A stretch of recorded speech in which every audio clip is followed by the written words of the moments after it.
You ever see one of those giant ships on the horizon and just wonder? How does something that massive, a literal city of steel, not just float, but survive out there in the most hostile environment on Earth? Well, today, we're going to pull back the curtain and explore the hidden engineering, the unseen architecture that keeps these megaships safe. And first, you really have to wrap your head around the scale we're talking about. These aren't just big boats. We're talking about floating structures that weigh hundreds of thousands of tons, structures that can be longer than the tallest skyscrapers are high. Just building one is an incredible feat, but keeping it in one piece out at sea, that's where the real genius is hiding. And that really gets to the heart of it, doesn't it? The real magic here isn't just the sheer size. It's the invisible stuff, the constant battles being fought every single second against physics, against chemistry, and against time itself. So how on earth do they do it? Well, first things first, you've got the most fundamental challenge of all, just staying upright. From the moment a ship leaves port, it's in this constant fight with wind and waves that are literally trying to knock it over. And winning that fight, it all comes down to some really clever physics. It all starts with a simple idea, the center of gravity, or what engineers call G. Just imagine you could take the entire massive ship and balance it perfectly on the tip of your finger. That single balance point, that's G. And rule number one for staying afloat is you have to manage where that point is. We all kind of get this instinctively, right? You push over a toy boat in the bathtub, it pops right back up. The same thing is happening here, just on a much, much bigger scale. It's basically a dance between two opposing forces. You've got G, the center of gravity, pulling the ship's weight straight down, and then you have B, the center of buoyancy, which is the upward push from the water. When the ship is sitting level, those two forces are lined up, and everything's in balance. But the second a wave heels the ship over, that center of buoyancy shifts with the underwater shape, and suddenly, those two forces are out of line. That horizontal distance between them, that G to Z line, creates what's called the righting lever. It's the leverage the ship uses to literally force itself back upright. And it's simple. The longer that GZ lever gets, the more powerful the ship's comeback punch is. So, how do engineers know a ship is actually safe? They create this, the GZ curve. Honestly, you should just think of it as a ship's stability report card. Along the bottom, you have the angle the ship is tilting, and up the side, you have the length of that righting lever. This curve tells the captain everything they need to know. It shows exactly where the ship has the most power to right itself, and crucially, it shows the point of no return, the angle where it just won't come back. The entire job of loading and sailing the ship is to make sure it always stays in the safe zone of this curve. Okay, so the ship can stay upright. That's a great start. But the ocean isn't just trying to tip it over. It's also trying to bend it, to twist it, and to tear it apart. And that brings us to the next big fight, the battle against braking.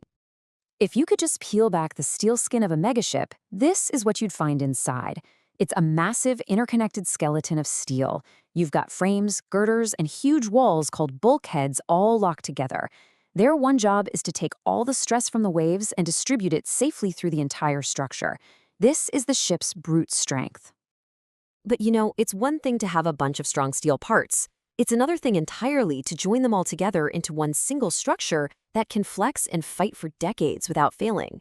So how do you do that? The answer is actually pretty simple, but doing it right is incredibly hard.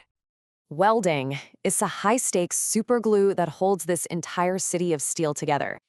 A big ship like this has millions of feet of welds holding it together, and every single inch has to be basically perfect, because one bad weld in just the wrong spot can become the starting point for a catastrophic failure down the line.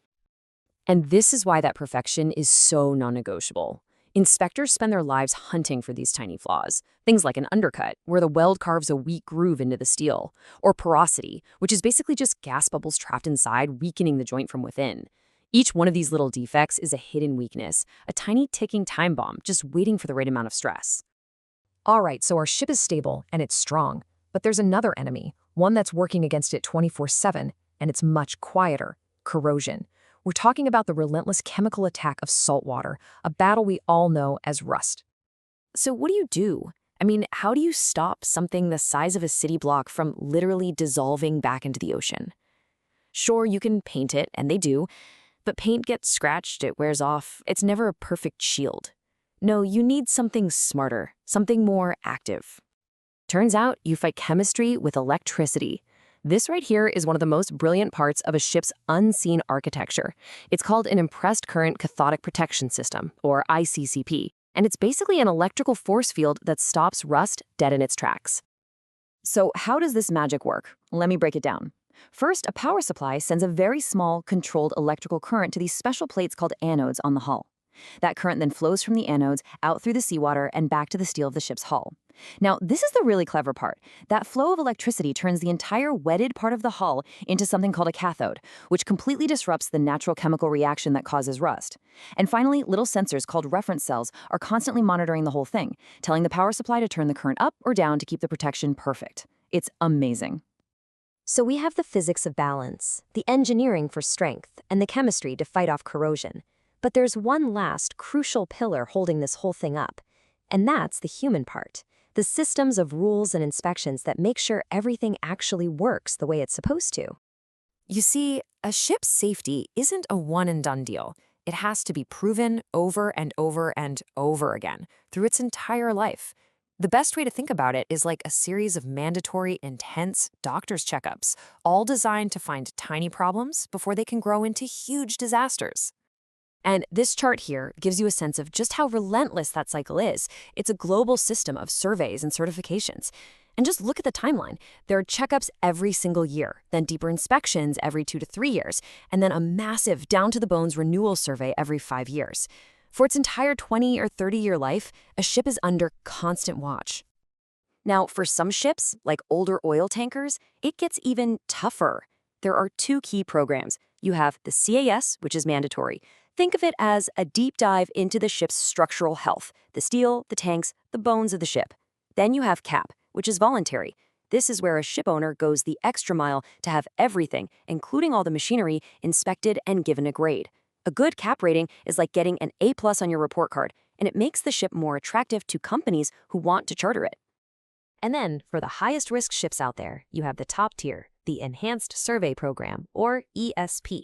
This forces surveyors to get right up close, physically crawling through the ship's structure to inspect critical areas, and they take thousands of ultrasonic readings to make sure the steel of the hull itself hasn't gotten too thin over the years. So when you put all of those pieces together, what have you got? What you have is an entire system of safety, a hidden architecture that keeps these ships afloat, an architecture that's completely invisible when you just see a ship passing by. It's an architecture that really stands on 4 huge pillars: the physics that keep it balanced, the engineering and the materials that give it incredible strength, the electrochemistry that fights a constant war against rust, and finally, the human element, that global web of rules and rigorous inspections that holds it all accountable. At the end of the day, a ship isn't just a thing. It's a living system in a constant, carefully managed state of balance. So the next time you see one of those giants gliding across the water, remember what you're really seeing. It's the quiet, invisible triumph of this amazing, unseen architecture.